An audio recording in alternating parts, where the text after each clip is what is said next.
বন্ধুরা, পিকে সিনেমায় আমির খানের কান এভাবে সোজা কি করে রাখা হতো? তাছাড়া ধুতির মধ্যে হাত ঢুকে দেওয়া এই দৃশ্যটি পিকেতে কিভাবে করা হয়েছে?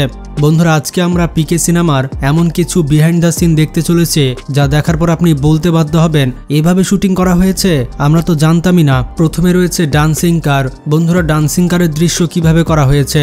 সত্যি কি গাড়ির ভেতরে এগুলো করা হতো? এই ডান্সিং কারের দৃশ্য আপনার হয়তো অনেক মজা লাগতো, আর এই দৃশ্যটি শুটিং করার সময় ডিরেক্টর অনেক মজা পেয়েছিল। আমির খান গাড়ি থেকে যে কাপড় চুরি করে এই দৃশ্যটি দেখার সময় আপনারা ফ্যামিলির সামনে হয়তো এম্বারেসিং সিচুয়েশনে পড়েছেন। আপনারা হয়তো এই দৃশ্যের সময় টিভির চ্যানেল বদলিয়েছেন। তবে এই দৃশ্যের জন্য কোনো ভিএফএক্স ব্যবহার করা হয়নি, আর এমন কোনো এডিটিংও করা হয়নি।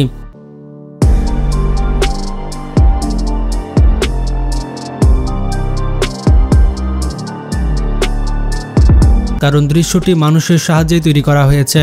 যেমনটা দেখতে পাচ্ছেন, একটি গাড়ির পেছনে 4 জন মানুষ রয়েছে, আর সবাই মিলে গাড়িটি নড়ানোর চেষ্টা করছে। আর এই দৃশ্যের জন্য 40টি গাড়ি একসাথে রাখা হয়েছিল। আর শক্তিশালী পালোয়ানরা যখন গাড়ি নড়াতো তখন সেটা পরিণত হয়ে যেত ডান্সিং কারে। এই দৃশ্যটি করার জন্য অনেকবার টেক নিতে হয়েছে। এবার কথা বলবো এমন কিছু দৃশ্যের যেগুলো শ্যুট তো করা হয়েছিল কিন্তু সিনেমা থেকে ব্যান করে দেওয়া হয়েছে। এখানে ডান্সিং কারের এই দৃশ্যটি সিনেমা থেকে ডিলিট করে দেওয়া হয়েছে। এরপর ডান্সিং কার থেকে কাপড় চোপড় চুরি করে যখন সে গ্রামের মধ্যে চলে যায় তখন গ্রামের সবাই তাকে দেখে মজা নিচ্ছিল, কারণ উপরে ছেলে মানুষের পোশাক পরেছিল আর নিচে মেয়ে মানুষের পোশাক পরেছিল। এটা কিভাবে শুটিং করা হয়েছে আপনারা দেখুন। শুটিং করার সময় ডিরেক্টরও আমির খানের উপরে অনেক বেশি হেসেছিল। ডিরেক্টর হাসতে হাসতে বলছিল, তুমি একটু ওভার অ্যাক্টিং করছো। বন্ধুরা, এই ধুতির দৃশ্য দেখে আপনারা হয়তো ভেবেছেন এটা কিভাবে শুটিং করা হয়েছে, কারণ এই দৃশ্যটি আমার অনেক ফেভারিট দৃশ্য। এটা সেই দৃশ্য যখন পিকে একটা নাপিতের পেছনে বসেছিল আর সেই নাপিতের ধুতির ডিজাইন চেঞ্জ করতে চাচ্ছিল, কারণ তার পেছনে কিছু কাপড় ঢুকেছিল আর পিকে চাচ্ছিল সেই ডিজাইনটি চেঞ্জ করতে। অবাক করার বিষয়টি হচ্ছে এই দৃশ্যটি করার জন্য বারবার টেক নিতে হয়েছে। দৃশ্যটি কোনোভাবেই পারফেক্ট হচ্ছিল না, তারা কোনোভাবে এটি পারফেক্টলি মেক করতে পারছিল না।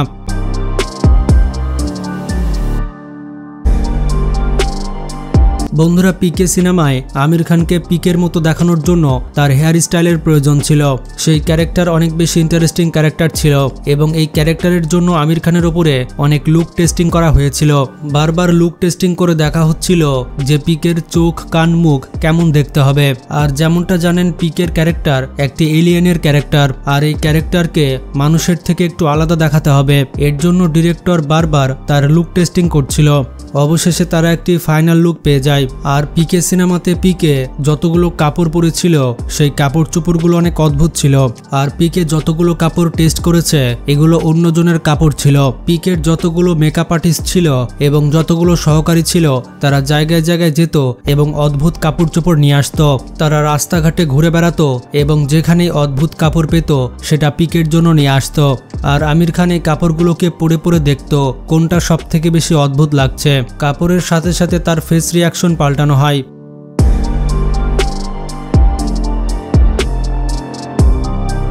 এবার আসা যাক সেই দৃশ্যে যেখানে বেশ কিছু ভিএফএক্স ব্যবহার করা হয়েছে।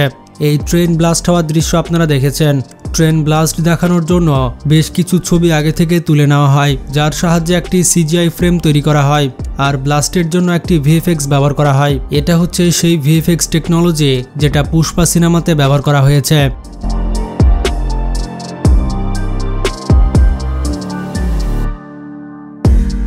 এবার কথা বলি সিনেমার একটা রোমান্টিক গানের ব্যাপারে। এখন বলতে পারেন রোমান্টিক গানে এখানে আবার কি ভিএফএক্স ব্যবহার করা হতে পারে? বন্ধুরা, এই রোমান্টিক গানকে রিয়াল দেখানোর জন্য ডিরেক্টর এবং তার টিম অনেক বেশি পরিশ্রম করেছে। এই গানে পিকে কিভাবে রিয়্যাক্ট করবে এই বিষয় নিয়ে সকলেই চিন্তিত হয়ে পড়ে। ডিরেক্টর সবাইকে আদেশ দেয় যে সবাই অদ্ভুত অদ্ভুত ডান্স করবে এবং তাকে ভিডিও পাঠাবে, কিন্তু রাজকুমার হিরানির একটি ডান্সও পছন্দ হয় না, কারণ একটাও ডান্স মুভ গানের সাথে ফিট হচ্ছিল না।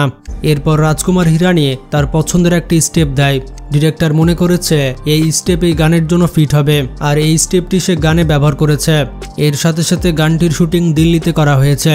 দিল্লির কিছু ফেমাস জায়গাতে এটি শুটিং করা হয়েছে।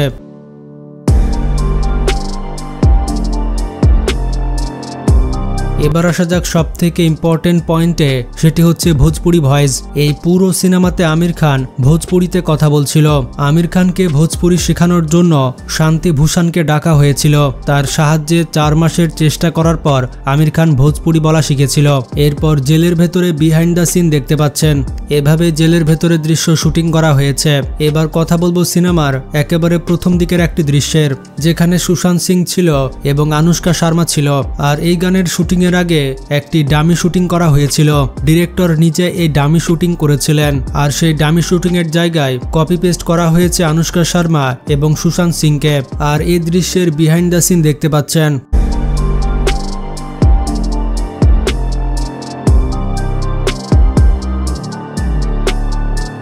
বন্ধুরা, এবার কথা বলা যাক ঠারকি চক্রী নামের এই গানের। এখানে সঞ্জয় দত্ত এবং আমির খান একসাথে ডান্স করেছিল। এটি একটি রাজস্থানী গান ছিল, তাই এটির শুটিং রাজস্থানে করা হয়েছে। আর সেটা রিয়াল দেখানোর জন্য সেখানকার লোকাল কাপড় চোপড়ই ব্যবহার করা হয়েছিল। এই গানটিকে গাওয়ার জন্য রাজস্থানের সব থেকে ফেমাস সিঙ্গার স্বরূপ খানকে বলা হয়েছিল এবং গানটি ডাইরেক্ট করেছিল গণেশ আচারিয়া, যেটার বিহাইন্ড দ্য সিন আপনারা স্ক্রিনে দেখতে পাচ্ছেন।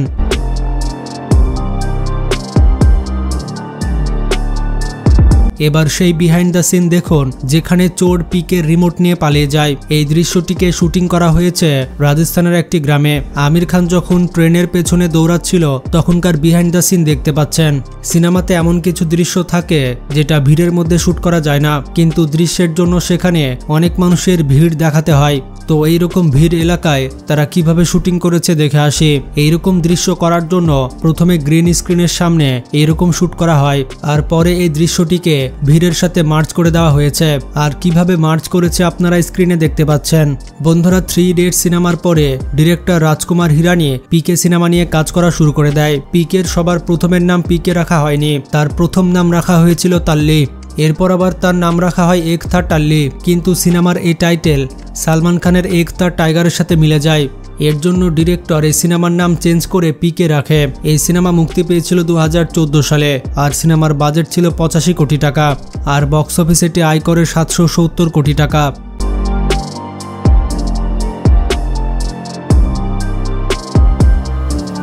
এই সিনেমাতে ডিরেক্টর সব থেকে বেশি এফোর্ট দিয়েছে।